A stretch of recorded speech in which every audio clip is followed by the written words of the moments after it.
Bonjour à toutes et à tous, bienvenue pour cette nouvelle vidéo. Aujourd'hui, il y a beaucoup de choses qui se passent dans le monde du foot avec ce coronavirus qui est en train de gâcher toute la saison. Mais avant de parler de ça, j'aimerais retourner sur les matchs de Ligue des Champions qui se sont déroulés hier. Le PSG qui s'est qualifié face à Dortmund et l'Atlético Madrid qui a réussi l'exploit d'éliminer Liverpool. Tout d'abord, le match du Paris Saint-Germain. Pour vous dire la vérité, moi, avec la tendance du match aller, comment ça s'était déroulé, comment le Paris Saint-Germain s'était fait bouffer, je ne voyais absolument pas le Paris Saint-Germain passer ce tour de compétition. Surtout qu'il y a eu plein de choses derrière, notamment les supposés problèmes en interne entre Thomas Tuchel et ses joueurs, cette mini polémique qui naissait entre les supporters et les joueurs, avec notamment cette banderole à l'effigie des anciens joueurs du PSG, mais surtout contre les joueurs du PSG actuels. Tout ceci ajouté au fait que je ne voyais absolument pas Dortmund passer 90 minutes au Parc des Princes sans marquer un but avec leur puissance offensive. Je savais que Dortmund allait encaisser parce qu'ils avaient l'une des pires défenses d'Europe, mais en attaque, je pensais quand même qu'ils auraient proposé quelque chose. Mais s'ils ont été muets, c'est que le PSG a fait un bon match. Ils les ont muselés, ils ont été au taquet, ils ont fait un vrai match de bonhomme. Ils n'ont pas non plus été exceptionnels, mais ils ont fait un bon match pour se qualifier, un match complet, un match suffisant pour pouvoir aller en quart de finale. Maintenant, on verra si la compétition continue parce que selon les dernières rumeurs, l'UEFA devrait suspendre la compétition. Jusqu'à quand? Nous n'avons aucune idée. C'est vraiment une situation inédite. Dans l'autre match de la soirée, le tenant du titre est tombé. L'Atlético Madrid a sorti Liverpool. Alors là, personne n'avait vu cela venir lorsqu'on avait annoncé le tirage au sort des huitièmes de finale. On pensait d'ailleurs que c'était l'une des confrontations les plus déséquilibrées tellement Liverpool paraissait au-dessus et l'Atlético mal en point. Donc c'est une vraie grosse surprise dans cette compétition. Déjà, au match aller, il y a quelque chose qui m'a beaucoup énervé du côté de Liverpool. J'ai senti une sorte d'arrogance après la défaite du match aller. Je voyais les joueurs et même Klopp nous dire que l'Atlético Madrid avait un jeu dégueulasse et qu'au retour, de toute façon, ils allaient exploser. Et là, ils se sont pris une clim à domicile. Mais ce que je déplore le plus, c'est les propos par exemple de Jürgen Klopp à la fin du match. Il s'est permis une nouvelle fois de critiquer le jeu de l'Atlético Madrid en disant que le Cholo Simeone avait une tactique de jeu vraiment dégueulasse. Je trouve que ça fait vraiment mauvais perdant parce que Liverpool peut ne pas apprécier le jeu de l'Atlético Madrid. Moi personnellement, je n'apprécie pas le jeu de l'Atlético Madrid. Mais tout le monde sait comment l'Atlético Madrid joue. C'est pas aujourd'hui qu'ils vont changer leur façon de jouer.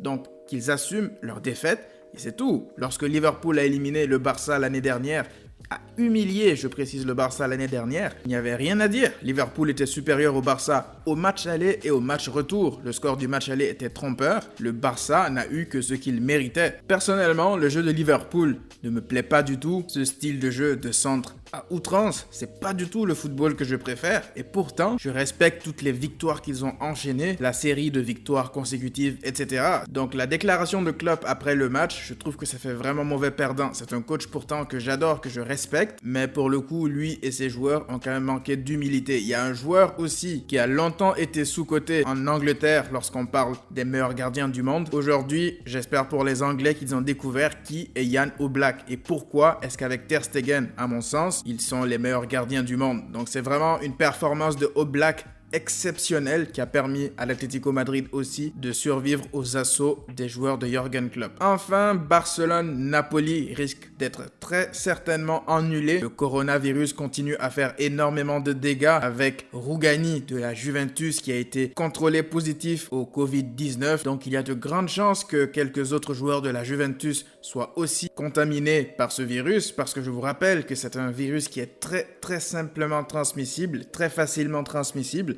Donc ça se peut très bien que des joueurs de la Juventus, mais aussi de l'Inter, parce qu'ils ont affronté l'Inter assez récemment, soient contaminés aussi. Déjà, Barcelone-Naples, qui était prévu à huis clos au Camp Nou, risque fortement d'être annulé parce qu'il y a des risques que les Italiens soient porteurs du virus. Alors on n'en sait rien, peut-être que les joueurs ne sont pas du tout porteurs du virus, mais étant donné que le phénomène est quand même très répandu en Italie, il y a quand même des risques à ne pas prendre à la légère. Déjà, qu'est-ce que cela pourrait impliquer si le Barça devait jouer ce match à huis clos?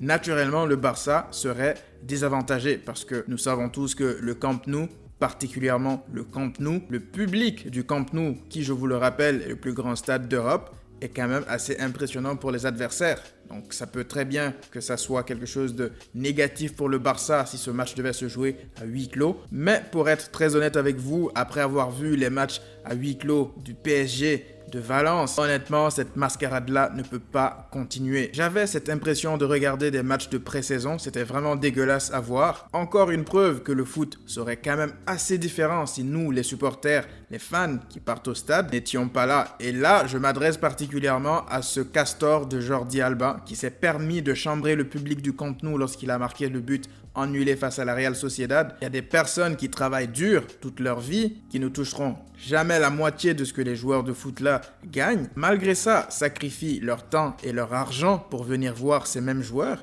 et voir des situations telles que Jordi Alba qui bouge ses oreilles devant les fans, c'est vraiment répugnant et j'espère qu'il en a conscience. Alors, l'impact du coronavirus sur le monde du foot et même le monde en règle générale est quand même assez grand. Donc, on remarque qu'il y a une paralysie générale qui est en train de monter et cette saison de foot risque d'être annulée tout simplement. Alors, je ne sais pas quel impact ça aura, mais si ça arrive, ça risque d'être un bordel sans nom à gérer pour les instances du foot. Après, lorsqu'on prend du recul en tant que fan de foot, c'est sûr que nous, ça nous embête énormément que tout ça perturbe notre saison actuelle, mais après, ça reste quand même un enjeu de société très important. Nous parlons quand même de santé publique, il y a des vies humaines en jeu, il y a déjà pas mal de personnes qui en sont mortes, donc ce n'est pas non plus quelque chose à prendre à la légère. Si on doit faire une parenthèse sur le foot pour le bien de la société, eh bien on le fera. On a tendance à oublier que le foot, ça ne reste qu'un loisir, certes avec beaucoup d'argent en jeu, mais ça ne reste quand même qu'un loisir. Donc si les vies humaines peuvent être sauvées avec la suspension de tous les matchs, eh bien on fera avec. Donnez-moi vos avis dans la section commentaires. J'ai hâte de savoir comment vous vivez tout ça. Comme vous le savez, d'ici là, prenez tout soin de vous